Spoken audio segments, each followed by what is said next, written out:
Bien, invasión a Ucrania, la primera guerra de la era del agotamiento del petróleo.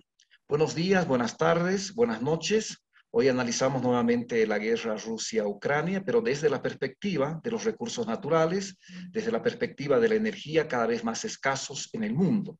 Un primer dato para acercarnos al tema. Rusia es el primer exportador mundial de hidrocarburos y el segundo de petróleo, con el 11% del total global. Segundo, el impacto más inmediato de la guerra, por el bloqueo y reducciones a la compra de hidrocarburos al gran proveedor Rusia, sobre todo de Europa, y por la ha provocado la elevación del precio del petróleo por encima de los $100, afectando el comercio global, sobre todo aumentando el precio de los fertilizantes en un 200%. Tercer dato, Europa es dependiente del gas ruso, por lo que el bloqueo a las importaciones de hidrocarburos en este país está generando costos sociales y económicos altos para su población y los productos de primera necesidad, con las consiguientes protestas sociales que ya se observan en América Latina. Cuarto, estas disputas de las potencias mundiales alrededor de los recursos naturales, hidrocarburos y la energía, se dan en el marco del agotamiento del petróleo, lo que se llama el cenit del petróleo. Cito, el momento en el que la producción de petróleo llega a su máximo técnico, económico y físico y comienza inexorablemente a declinar. Pero no solo es el agotamiento del petróleo, sino del conjunto de recursos naturales que expresan los límites biofísicos del planeta. Para hablar de estos temas y las causas energéticas de esta guerra, hemos invitado a Juan Bordera, periodista y escritor español, que acaba de publicar el libro El otoño de la civilización con Antonio Turiel. Al otro lado, como siempre, está Raúl Sivechi, a quien le mando un fuerte abrazo y le cedo la palabra. Hola. Buenos días, Juan. Buenos días, Mirko. Gracias por esta conexión. Quisiera empezar preguntándote, Juan, un tema que me parece que es importante. Esta guerra, los hidrocarburos, el petróleo y el gas juegan un papel. Ahora bien, parecería que Europa está apostando como con dos piernas, ¿no? Por un lado, a dejar la subordinación con el gas ruso, pero subordinarse al GNL de Estados Unidos, que es más caro, y por otro lado estaría también buscando salir de la dependencia de los hidrocarburos. ¿Tú qué piensas de esto?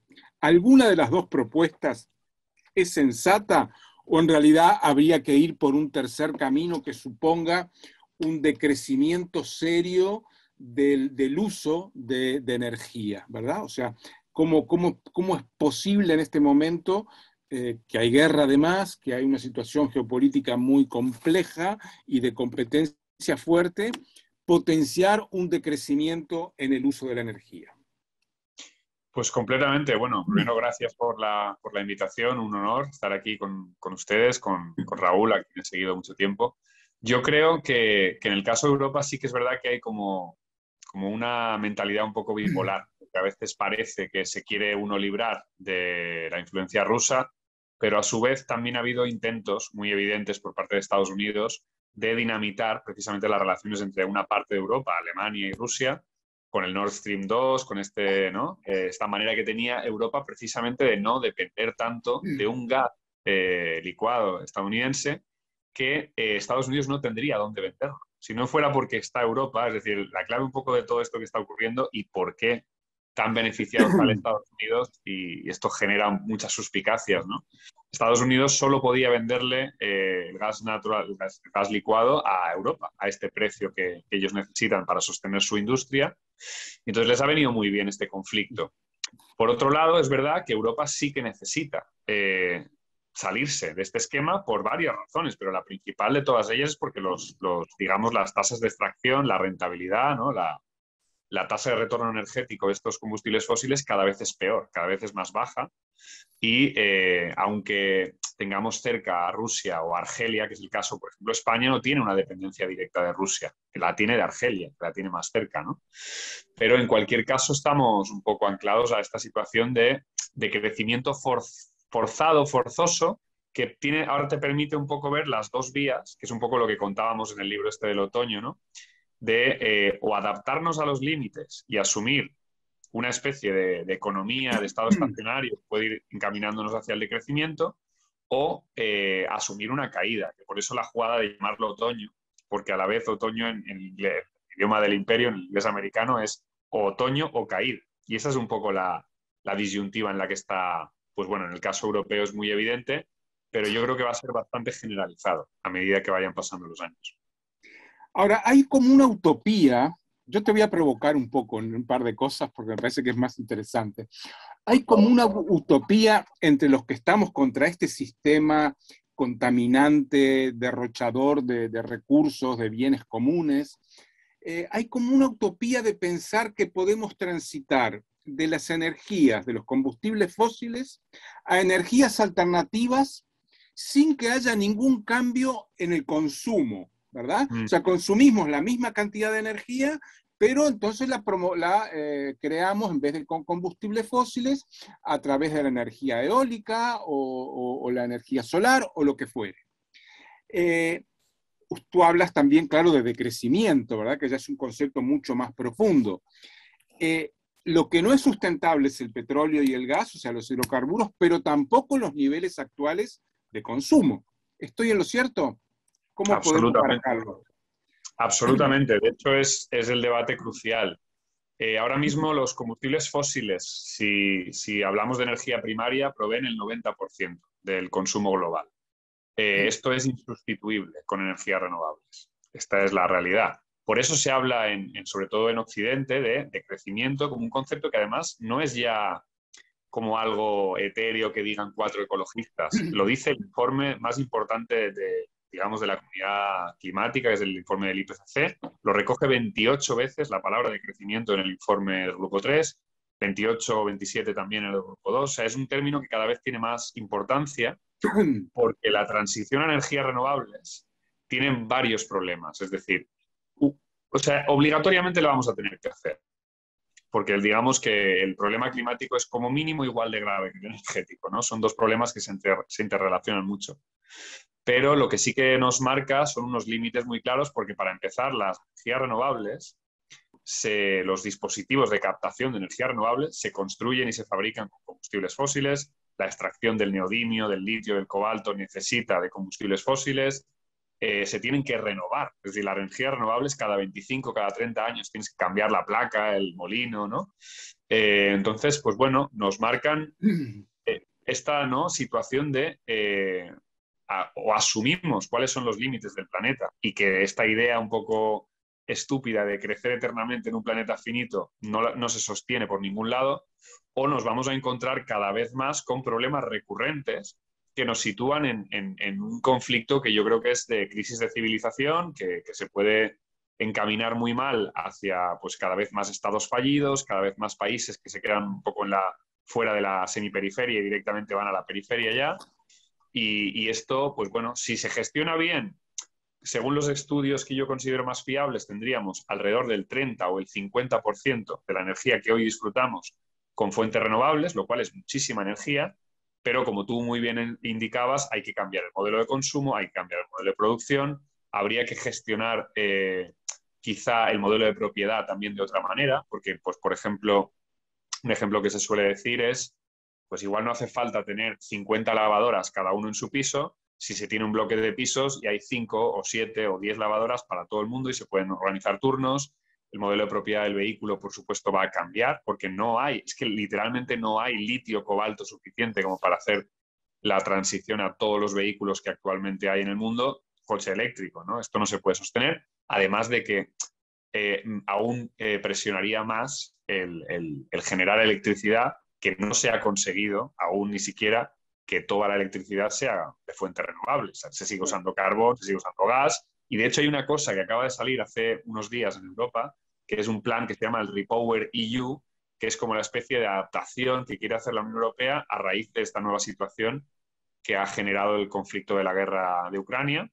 Y en el Repower EU, lo que la Europa, digamos, que se vende de verde, está diciendo es que va a incrementar el uso del carbón un 5%, y que va a incrementar también el uso de las centrales nucleares, que es algo que... Volvemos al siglo XX y al XIX, ¿no? Incluso con el carbón. Exactamente. Sí, sí, es una vuelta atrás y ya veremos hasta qué punto no nos devuelve al 18 o al 17 si seguimos empeñados con esta inercia. Sí. Tú sabes que hay en estos momentos en Brasil, aquí al lado, yo vivo en Uruguay, un debate recién incipiente sobre qué hacer con los molinos de viento. Brasil tiene una industria de energía eólica importante. Cuando cumplen su vida útil, que serían 10, 15 años, tengo entendido, entonces hay dos posiciones: o los desarmamos y vaya a saber dónde se colocan, o los dejamos ahí como monumentos. Entonces yo no sé si eso es así, pero me imagino que en Europa, que hay en Alemania, en el Estado español, niveles de energía eólica mucho mayores, este problema ya se debe estar planteando, o sea que las energías limpias también son problemáticas. Sí, la clave un poco ahí es entender que la otra opción, es decir, el seguir quemando combustibles fósiles, nos aboca a una catástrofe de dimensiones. Yo he tenido la suerte de filtrar, digamos, este informe climático, que luego lo publicó The Guardian y lo publicó prensa de 30 países, y he tenido que rebuscar hasta el más mínimo detalle, ¿no? Y el tema del cambio climático es... no hay palabras para describir la situación que se nos viene si no hacemos una transición a energías limpias. Ahora bien, no hay energías 100% limpias, igual que no hay una economía circular 100% circular, y entonces ahí es donde tenemos los problemas. Con las palas de los aerogeneradores, los molinos y demás, se está innovando en lo que sería el reciclaje de materiales. Pero claro, es que el problema, volvemos a lo de antes, es cómo se diseña el producto, cómo se fabrica, y no tener, digamos, la mentalidad del usar, reparar, reciclar desde el principio, porque se diseñan prácticamente, pues bueno, pues pensando simplemente en abaratar costes o en generar un beneficio a corto plazo para la empresa concreta, ¿no? O la enorme cantidad, perdón, la enorme cantidad de madera de balsa que utilizan las aspas, ¿no? Que está generando problemas en la Amazonía, en fin, problemas que quizás son menos graves que los que tú mencionas del tema del uso de los hidrocarburos, pero que igual son importantes. Totalmente. Yo creo que ahí hay que asumir una cosa, ¿no? Y es el modelo de transición energética que habría que implementar está lleno de contradicciones. Es decir, por un lado, tendría que ser lo más planificado posible, porque si no, por ejemplo, en Europa hay un problema que se hizo muy famoso hace unos meses, que se hicieron muchísimos artículos de prensa, vídeos y demás, que era el gran apagón, que es que de repente, creo que fue la ministra de Defensa de Austria y también los gobiernos de Alemania y Suiza empezaron a hacer circular una especie de dosieres para la población de cómo adaptarse a una situación de apagón. De acuerdo. Sí. Claro, y esto no es casualidad, y esto se hizo porque la zona del centro de Europa está muy interconectada entre ella. No es el caso, por ejemplo, en España no tenemos ese problema porque somos un poco una isla energética, ¿no? Pero la zona, digamos, del centro de Europa es muy susceptible de sufrir este tipo de episodios. Y claro, si no hay una planificación que coordine un poco todas estas situaciones, pues la transición puede ser un desastre, ¿no? Pero a la vez la transición tendría que ser totalmente distribuida, totalmente basada en el autoconsumo, en circuitos cortos de producción de energía, en el tejado solar. Es decir, se tendría que usar una mentalidad, si me permitís la expresión, muy del pluriverso, que es un libro que a mí me encanta mucho, que es un libro que se publicó hace poco, bueno, hace 5 o 6 años ya, que habla un poco de que no hay un modelo concreto, ni de transición energética, ni de, digamos, modelo perfecto político. Es decir, hay contextos en los que se pueden aplicar unas recetas y hay otros contextos en los que esa receta no funcionaría. Me gustaría entrar en un tema, bueno, Juan es coautor de un trabajo interesantísimo que no lo hemos leído, pero hemos leído comentarios, que es El otoño de la civilización, ¿verdad? Con Turiel, si no me equivoco. Aquí lo Entonces, ahí está, ya tenemos la publicidad y todo. Bien, ahora, aquí a mí me parece muy interesante plantear este tema de la crisis civilizatoria. ¿Por qué? Por dos motivos que quiero plantearte también a modo de provocación. Primero, es muy claro que hay que cambiar los hábitos que decrecer en el uso de la energía y en el consumo.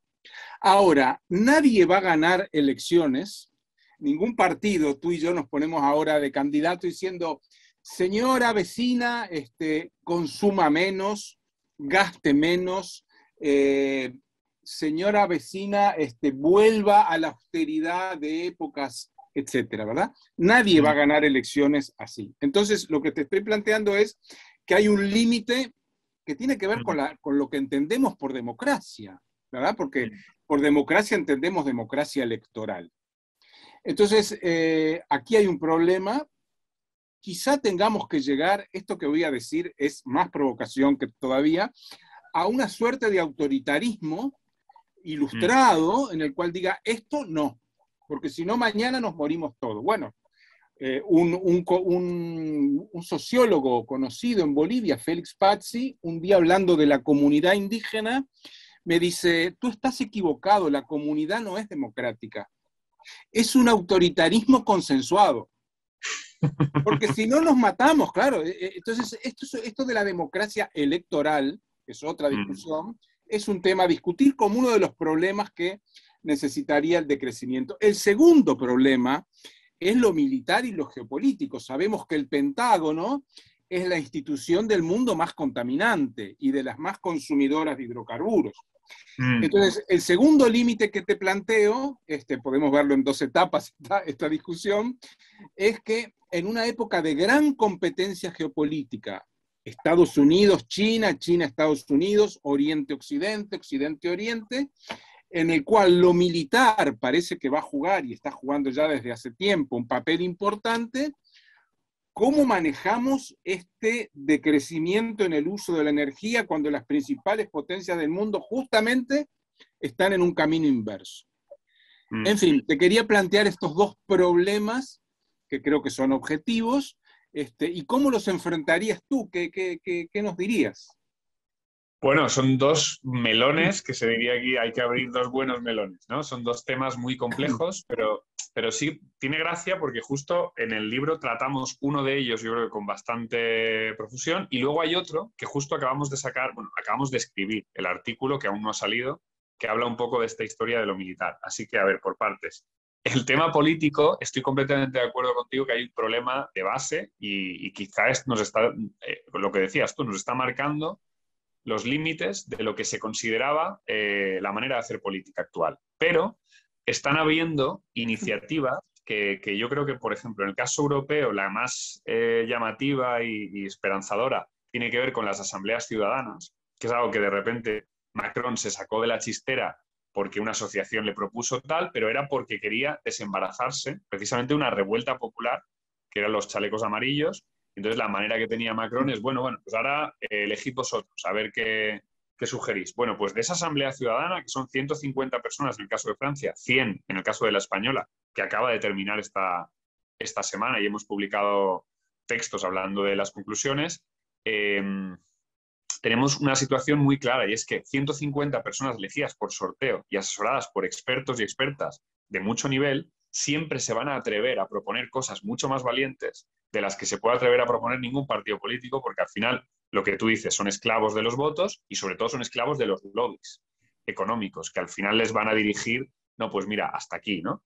Y en el caso de la Asamblea Ciudadana Española, por ejemplo, se ha hablado de crecimiento. Una de las recomendaciones que ha hecho la Asamblea Ciudadana Española, que han tenido apenas 5 o 6 sesiones virtuales y una presencial para, digamos, deliberar, es recomendar la pedagogía del decrecimiento. Es decir, lo que a los partidos políticos les está costando años de entender, 100 personas elegidas por sorteo estratificado para que representen un poco a la población, lo entienden enseguida. Entonces, yo creo que hay que ir hacia ese modelo un poco más líquido, en el cual las dos opciones son un poco las que tú pintabas. Es decir, o nos tiramos hacia una especie de autoritarismo sin más, es decir, un autoritarismo peligroso, dictatorial, que habría que evitar y que acabará en un ecofascismo, tecnofeudalismo, como lo queramos llamar, ¿no? Hay gente hablando de todos estos términos y todos pueden ser válidos. Y luego hay otra opción que es tirarnos hacia un autoritarismo de la comunidad. Es precisamente buscar recetas, que yo creo que esta receta de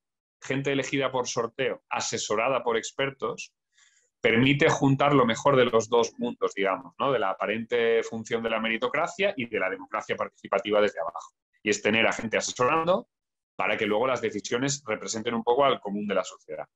Y el otro tema, que además tiene relación, creo, es que precisamente es la manera. Yo creo esta asamblea, digamos, ciudadana, que también, por poner un ejemplo más de Latinoamérica, en la constituyente chilena también se está intentando innovar en ese sentido. No sé cómo acabará la historia de aquí a septiembre, pero yo espero que este tipo de modelos más abiertos nos marquen un camino de o evitar estos autoritarismos, porque los autoritarismos, digamos, muy dictatoriales, no van a evitar lo militar, que es la otra pregunta que tú hacías, y en cambio creo que sí que habría un potencial en que la ciudadanía bien organizada, en una situación de crisis como la que nos estamos adentrando, pudiera ponerle límites al poder militar.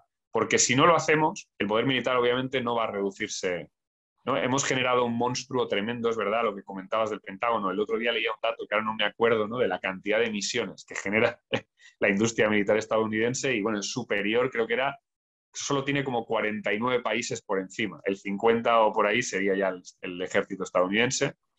Y esto nos pone en la situación de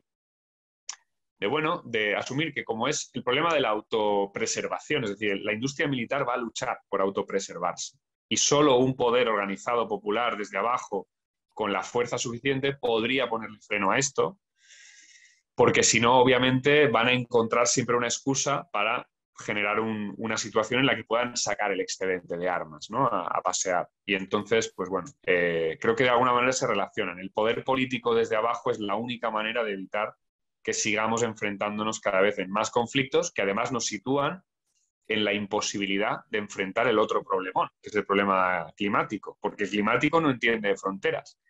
Donde se contamine da igual, o sea, al final la atmósfera es un... Tú planteas, Juan, algo que me parece que tiene que ver con este problema civilizatorio al que estamos enfrentados, y es que no salimos del modelo actual, depredador, destructivo, sin conflicto, ¿verdad? Sin conflicto.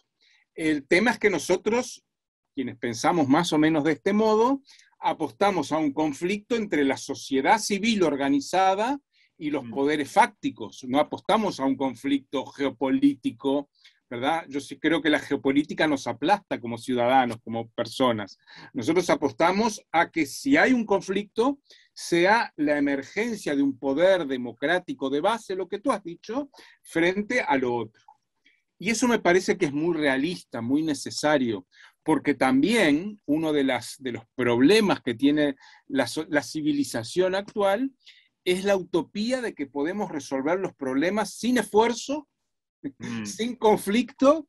Y cuando digo conflicto no digo guerra, no digo muerte, digo conflicto en el sentido de que la democracia es básicamente un modo de resolver conflictos, no evitar el conflicto, ¿verdad? Y así sucesivamente. Estamos en esta situación en la cual necesitamos que la ciudadanía consciente se organice. Tenemos muchas experiencias en Europa, la última es a raíz de la crisis de 2008, ¿verdad? Que dio nacimiento a las ocupaciones de plazas, a las asambleas, al movimiento del 8M. En América Latina la situación es más compleja porque todo el tiempo están naciendo movimientos que en algunos casos, Colombia, México, son brutalmente aniquilados, reprimidos por los poderes, ¿verdad? Entonces, parte de esa crisis de la civilización, ¿tú crees que tiene que ver con manejar los conflictos inevitables y necesarios de un modo superador, de un modo que no sea aniquilador? ¿Cómo podemos pensar en una cultura política que preserve la civilización, pero no rehúya el conflicto? Sí. Pregunta complicada, ¿verdad? Sí, no, maravillosa pregunta.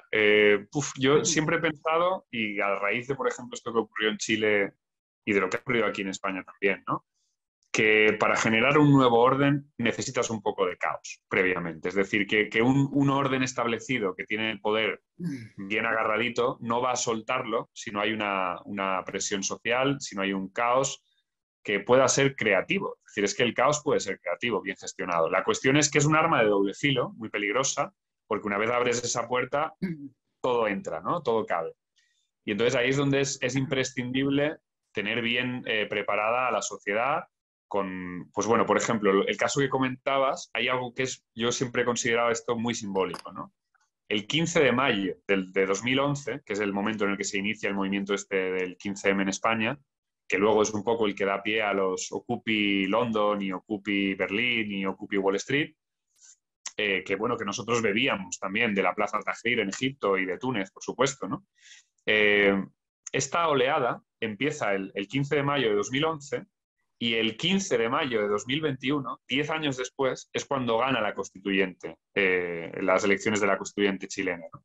Y ahí lo que vemos es un proceso que obviamente no se puede comparar y hay 50.000 matices que habría que hacer, pero en el caso español ha sido un poco una decepción. Y nosotros nos hemos quedado con las ganas de hacer algo mucho más transformador y nos hemos quedado con un partido, máquina de guerra electoral, que es Podemos, que ha conseguido llegar digamos, a un gobierno de coalición, que es algo histórico en nuestro país porque no había ocurrido, que un partido más a la izquierda del Partido Socialista entrara en el gobierno era impensable, pero se siguen viendo las costuras, es decir, no ha conseguido cambiar realmente gran cosa, ha conseguido mejoras, pero ni mucho menos lo que necesitaríamos, ¿no? Y se sigue encontrando además en esta situación de lo que comentabas un poco antes, de no poder decir según qué cosas, porque si las dijese no les votarían, ¿no? Entonces, por eso yo creo que, bueno, sabiendo que seguro que tiene muchas sombras también el proceso chileno y que yo desde aquí pues lo puedo ver un poco como desde la lejanía y no entender algún que otro matiz, yo creo que hay que apostar por eso. Yo creo que hay que apostar por una... bueno, de hecho, el subtítulo del libro es Textos para una revolución inevitable, porque de alguna manera necesitamos otro ciclo de movilizaciones como aquel de 2011, pero que aprenda de esto que tú decías, ¿no? De que el conflicto es imprescindible, de que luego hay que saber encauzarlo y que nada se va a conseguir sin eso, sin esa pelea en la calle y construcción de sujeto político. Muy interesante, porque al hablar de Podemos y de Chile, estás introduciendo un tema que es muy complejo y muy interesante, a su vez, que es el tema de la creación de una nueva cultura política de vida, de cuidados, y el deterioro o la lucha contra la vieja cultura, ¿verdad? Jerárquica, patriarcal, colonial en nuestro caso. Claro, un gobierno cambia de un día para otro, gana tal la mayoría y entra otro gobierno, pero la cultura política, que es de lo que tú tocas, cuando hablas de Podemos, no cambia de un día para otro. Acá hay un proceso en el cual es más fácil que las fuerzas más a la izquierda sean, comillas, domesticadas o institucionalizadas, que cambie el sistema o la forma de hacer política. Aquí hay un problema. Nosotros en América Latina, no porque sea un talismán, pero sí pensamos, muchos de nosotros, que sin el aporte, así como tú hablas de asambleas ciudadanas, de las comunidades indígenas, de las comunidades negras y campesinas, sería imposible modificar esa vieja cultura política que, si en el Estado español es reaccionaria, la heredera de Franco y de la monarquía, en este país, en este continente, además de reaccionaria, es genocida, ¿verdad? Porque México solo habla de 100.000 desaparecidos en la guerra contra las drogas. Entonces, estamos necesitando eso que tú planteabas, ¿no? Recursos materiales e inmateriales, cognitivos, para imaginar nuevas formas de organizarnos y de hacer las cosas, no necesariamente a nivel general, a nivel nacional, sino a veces a nivel local. Lo local está muy desprestigiado, se olvidan que los cambios profundos en el mundo empezaron en una aldea, en un pueblo, ¿no? Y luego se generalizaron. ¿En qué escalón, esto es un poco positivista lo que te pregunto, pero el modo de preguntarlo, ¿en qué grado crees tú que está esta nueva cultura, esta nueva forma de vida, de su desarrollo, de su crecimiento, como para poder impactar en los necesarios cambios más generales? Otra pregunta muy, muy compleja y muy interesante. A ver, yo creo que la receta, aquí por ejemplo, hay un dato, ¿no? En España el presupuesto que se deja a lo municipal es el 8%, es decir, es una miseria. Y lo hacen precisamente porque saben el potencial que tendría, ¿no?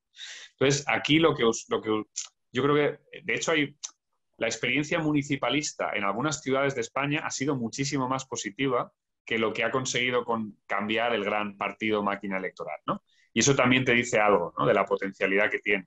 Por eso yo creo que lo que habría que intentar es buscar un poco una receta sándwich que desde abajo y desde arriba fuera capaz de, pues eso, apoyarse en proyectos municipalistas y a la vez transformar la política estatal todo lo que pueda y más, porque no nos queda mucho tiempo para hacer frente.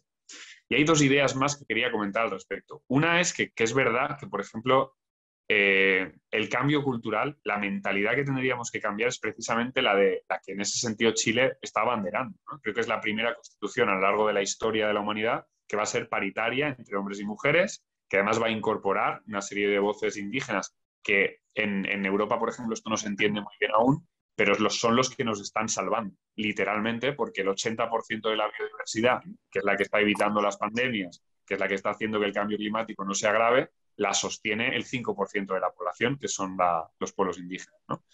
Y luego hay otra cosa que me parece interesante y es que, un poco saliéndonos de la dicotomía izquierda y derecha, pero pensando un poco en esos términos, el poder autoritario de las élites siempre tiende a unirse por intereses. Buscan ¿no? Y el otro lado, digamos, los proyectos más altermundistas, nos peleamos por ideas, por matices. Y en esa contradicción es en la que está yo creo que uno de los triunfos de ese poder autoritario, y es que no estamos sabiendo tolerar las diversidades que nos podrían enriquecer maravillosamente bien si encontrásemos la manera de generar este tipo de espacios que acepten la contradicción, que acepten el conflicto, que acepten que va a haber diferentes posiciones dentro de un mismo bloque, pero que al menos vayan a una contra un sistema que literalmente está depredando la vida y que nos pone en una situación de posible colapso. Es decir, no es algo que ahora ya haya que explicar mucho porque hay ejemplos. Es decir, realmente el Líbano, por supuesto Siria, Libia, ahora Sri Lanka, son países que o están colapsando o han colapsado ya. Entonces, en este capitalismo ¿no? Que no sé si jugáis allí al juego este de las sillas, que de repente hay una música que va sonando y van quitando sillas, ¿no? Pues cada vez va a quedar menos sillas para menos países. Todas estas recetas, además, que se quieren hacer aquí de Green New Deal, como sin cuestionar la lógica del crecimiento perpetuo, sin cuestionar el capitalismo, van a ser extractivismos en América Latina, en África y en Asia, crecientes, que van a sustituir, digamos, el extractivismo más fósil por un extractivismo más mineral, pero que va a ser la misma historia. Entonces, digamos que la receta es que está clara cuál es. La receta es simplificar lo que podamos, a la vez complejizar, digamos, la lucha política para que sea diversa y ir a por todas, asumir el conflicto y asumir que va a haber que pelearlo en la calle. Antes de pasarle la posta a Mirko, quisiera una pequeña observación sobre el tema de las constituciones, Juan, porque en América Latina, y buena parte de nuestro público es boliviano, académico, hemos experimentado varias constituciones muy interesantes, la de Colombia, que reconoce los resguardos indígenas y los palenques negros, la de Ecuador, que habla de los derechos de la naturaleza, la de Bolivia, que también habla del buen vivir, etcétera, y ahora la de Chile. ¿En qué sentido lo planteo? Que podemos tener constituciones o leyes muy buenas, pero si no está ese poder ciudadano que tú mencionabas al principio, bueno, serán adornos muy bonitos, ¿verdad? Hay un historiador chileno, Gabriel Salazar, ya mayor, que plantea tener derechos y no tener poder es como estar desnudo. Entonces es como un toque de atención. Mejor que haya buenas constituciones. Sin duda la constitución de Pinochet es horrible.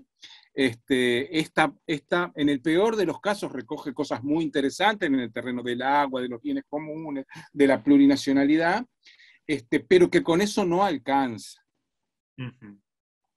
Completamente. Claro, ahí habría quien diría que es mejor tener un enemigo fuerte contra el que luchar, ¿no? Y que incluso este tipo de discursos de constituciones...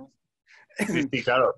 Pero no sé, yo por ejemplo en España llevamos 45 años de constitución, que es la heredera del franquismo, pero ya digamos que es la de la transición, pero que al final la hicieron los mismos de siempre, ¿no? Entonces, para nosotros, por ejemplo, es un debate amputado. Ni siquiera se permite hablar de cambiar la Constitución o es un tema en el que la mayoría de partidos políticos no se atreven a meterse porque digamos que las estructuras del poder siguen siendo las mismas, ¿no? Entonces, Yo quiero pensar además, que igual es un poco iluso por mi parte, pero yo creo que si cambiamos este discurso, estamos facilitando el acercarnos a la toma de poder real, ¿no? Porque estamos quitándoles precisamente un poder que no es solo simbólico, sino que de esas palabras que están en un papel y que es verdad que no son más que un traje, pues se emanan ciertos poderes que sí que se pueden, bueno, ir desarrollando, ¿no? Con el tiempo. Y Entonces, tienes legitimidades